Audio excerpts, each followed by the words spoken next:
SUS é o nosso sistema público de saúde. É uma conquista do povo brasileiro porque ele nasce na Constituição como uma grande revolução de que saúde é direito e não é consumo, e que deve ser garantido pelas políticas públicas, assim como outros países já vinham fazendo e fazem até hoje, o que a gente chama de sistemas universais de saúde, financiados por impostos, gratuitos para todos, de qualidade. Essa é a aposta do nosso sistema público brasileiro, que é o SUS. A gente tem desemprego, a gente tem inflação, a gente tem todos os problemas, a pobreza, mas acima de tudo, nós temos uma desigualdade muito grande.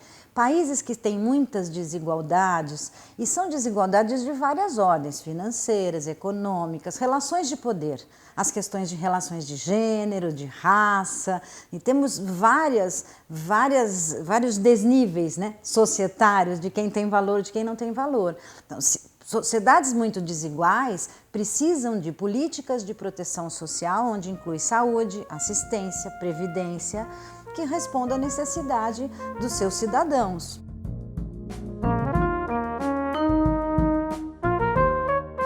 Os sistemas de saúde, a gente tem os sistemas que são o que a gente chama de sistemas de lógica de mercado, como os Estados Unidos, né? As pessoas têm que pagar, se você tem uma doença grave, você não tem nenhum tipo de benefício e nem de direito, e você tem que se endividar ou morrer. Então, são sistemas de exclusão importante, voltados a um mercado que dá conta de que com o seu salário você individualmente consiga cuidar da sua saúde. Com as desigualdades que a gente tem no Brasil, né, imaginar que saúde é uma responsabilidade individual, eu entendo que é uma irresponsabilidade.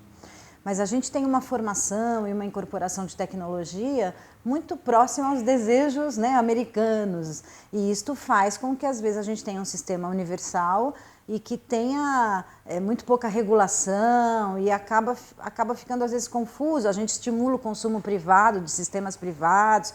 Então, é um sistema misto de verdade, né? Mas que na Constituição é um sistema público, hegemonicamente público. Ele é um sistema universal, aos moldes do NHS, o sistema inglês, né, que coloca, então, que saúde é direito para todos, independente de você ter trabalho, de você ter renda, você ter a carteirinha, né, do INAMPS, você vai ser atendido em qualquer serviço deste país e vai ter direito à vida, vai ter direito à saúde. Se você for olhar, a atenção básica são políticas públicas muito exitosas. Muita gente teria morrido se não tivesse uma unidade de saúde, promotora de saúde, que para além do cuidado da doença, produz vida naquele território. Um equipamento público que se compromete com a população daquele território. Olhando para além disso, a saúde mental, quem tem hoje uma pessoa com problemas de saúde mental, só pensa no SUS, não pensa muito em outras coisas. Como é que você vai cuidar de alguém com uma consulta particular, de vez em quando, no especialista? Difícil. Mas a gente tem os centros de atenção psicossocial, multiprofissional, apostas bastante ousadas de cuidar em liberdade, uma assistência farmacêutica que nem todos os países incorporam, saúde bucal. Você sabe que muitos sistemas de saúde têm muita dificuldade de incorporar, né, essas outras ofertas que têm custo, envolvem pessoas, mas a aposta do SUS, ela, desde o início, ela foi de um outro grande princípio da integralidade. A integralidade é cuidar de você da cabeça aos pés, é não cuidar só da sua urgência, né, que o pronto-socorro resolve, mas é te inserir num sistema de saúde onde há uma atenção básica no seu território e que a partir dela você possa, com transparência, com agilidade, que nem sempre acontece, saber em que momento você chega nos outros níveis de complexidade. Tem dois grandes problemas, a superlotação das emergências e urgências e as filas de especialistas e exames, né? São esses dois gargalos que não é só do SUS, não é uma prerrogativa só nossa, são gargalos de todos os sistemas de saúde. A questão é que a gente tem que enfrentar. Nós precisamos reconstruir essa atenção básica para que ela possa cuidar das pessoas. Veja, um hipertenso, ele não precisa de um cardiologista amanhã, a não ser que ele tenha uma lesão cardiológica, etc. Mas ele precisa ser bem cuidado pelo seu clínico, pelo seu médico de família. Ele precisa reconstruir as possibilidades na sua vida para diminuir essa hipertensão e ter um risco menor de complicações. Aqui a gente, às vezes, muito frequentemente, você pergunta para os pacientes, a gente fez algumas pesquisas, falando, você está tratando do seu diabetes, da sua hipertensão onde? Na atenção básica ou no especialista? Eu estou na fila. Este é um lugar perigoso, um lugar de não cuidado, quer dizer, o clínico não está cuidando de você porque te encaminhou para o especialista e o especialista você não está, porque você não conseguiu chegar. E o paciente muito frequentemente fica sem opção de saber o que é que ele faz. Então, veja, uma atenção básica que funcione, que cuide das pessoas, temos que investir na atenção básica. Esse é o lugar assistencial que vai nos ajudar a diminuir a pletora e a superlotação das urgências e vai nos ajudar a diminuir a fila dos especialistas.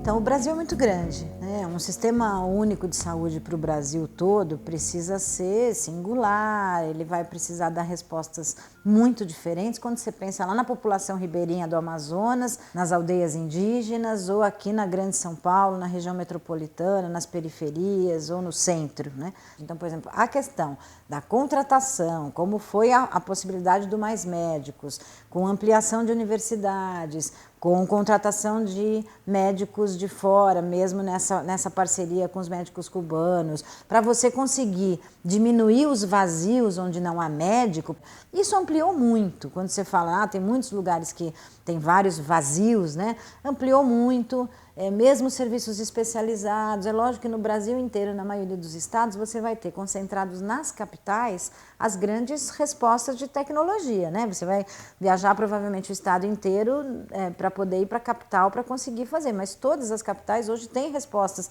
em termos de câncer, em termos de transplante, né? Em termos da maioria das diálise, das complexidades, ou mesmo do idoso. Por outro lado, você tem cuidados a hipertensos, diabéticos, crianças, grávidas, etc., que podem ser feitas mais localmente, também espalhados no território nacional inteiro. Uma das discussões que a gente tem feito é como é que a gente calcula e combina uma forma de repasse de recursos dos governos federais e estaduais para cada território na medida da necessidade. Uma alocação equitativa de recursos nas várias esferas de governo para que todos os municípios consigam cuidar dos seus munícipes. Na urgência, na atenção básica e territórios regionalizados que deem outras respostas em termos de outras incorporações de tecnologia.